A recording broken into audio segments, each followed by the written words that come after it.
Hello வணக்கம். நம்ம பார்க்க போறது கணக்கம்பட்டிங்கிற ஊர் தாங்க. இந்த ஊரு திண்டுக்கல் மாவட்டத்துல அமைஞ்சிருக்குங்க. இங்க இருந்து பழனி 9 கிலோமீட்டருங்க. இந்த ட்ரிப்ப நாங்க 3 மாசத்துக்கு முன்னாடி பிளான் போட்டோங்க. ஒரு மாசமும் ஏதாவது ஒரு தடையால எங்களால போக முடியாம போயிடுச்சுங்க. ஆனா இந்த மாசம் நம்ம பௌர்ணமிக்கு போலான்னு சொல்லிட்டு சடனா பிளான் பண்ணதாங்க இந்த ட்ரிப்பு.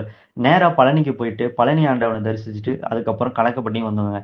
இங்க என்ன விசேஷம்னா, சர்க்குரு பழனிச்சாமி சுவாமிகள் அவர்கள் ஜீவசமாதி அடைந்த இடம்ங்க இது. நன்றிசில நெறைய கடைகள் இருக்குங்க. நம்ம போயிட்டு இங்க என்ன நம்ம அர்ச்சனை பண்ணலாம்ன்னு கேட்கும்போது, அர்ச்சனையும் பண்ணலாம். நெக்ஸ்ட் நீங்க வந்து அன்னதானத்துக்கு ஏதாச்சும் குடுக்கலாம் தம்பின்னு சொல்லும்போது, சரி நம்ம அன்னதானம் பண்ணலான்னு சொல்லிட்டு ஒரு 5 கிலோ அரிசி போய் வாங்குனோங்க.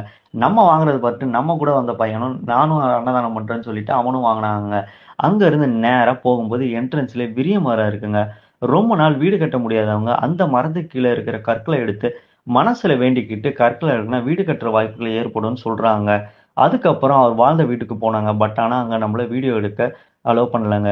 நம்ம சர்க்குரு ஜீவசமாதி அடையறதுக்கு முன்னாடி வேப்ப மரத்துக்கு கீழ இருந்ததா நெறைய பேருக்கு வாக்கு சொன்னதாகவும், அந்த வாக்கு பலித்ததாகவும் நெறைய பேர் சொல்றாங்க. அவர் ஜீவசமாதிக்கு போனாங்க. 12 மணி பூஜைக்கு அவ்வளோ கூட்டம் வெயிட் பண்றாங்க. அந்த பூஜை அவ்வளோ விசேஷமா இருக்குமாங்க. அன்னதானம் 3 வேளையும் போடுறாங்க. அதே மாரி போனதுக்கு நம்ம அன்னதானமும் மனசார சாப்பிட்டு வந்தோங்க. நம்பிக்கையோட போனா சர்க்குரு பழனிச்சாமி சுவாமிகள் அவர்கள் நம்ம கஷ்டத்த புரிஞ்சுகிட்டு